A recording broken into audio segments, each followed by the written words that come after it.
அனைவருக்கும் இனிய தமிழ் வணக்கம். நாம் உண்ணக்கூடிய உணவின் மேன்மையை புரிந்து கொள்ள வேண்டும். நமது கோயில்களில் தேங்காயை உடைத்து பழத்தை வைத்து அதை தான் நாம் வழிபாடாக செய்து வருகிறோம். எனவே ஆகச்சிறந்த மிக உயர்ந்த உணவு என்பது தேங்காயும் பழமும் தான்.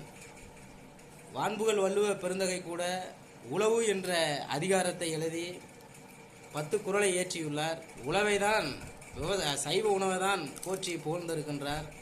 ஔவையார் கூட மிகச்சிறந்த உணவு என்பது வரகு அரிசி என்று அவரும் குறிப்பிடுகிறார். ஆக வாழையடி வாழை என வாழையைத்தான் நம்ம இல்லங்கள்லேயும் கோயில்கள்லேயும் வழிபாட்டுக்கு உகந்ததாக நாம் செய்து வருகிறோம். தேங்காயை போன்று மிகச்சிறந்த எலும்பு நரம்புகளுக்கு மிகச்சிறந்த உணவாக எதுவும் மருந்தாக எதுவும் இல்லை. ஆக சைவ உணவையே தேர்ந்தெடுப்போம். வளமான நலமான வாழ்வை வாழ்வோம். நன்றி சொல்லு.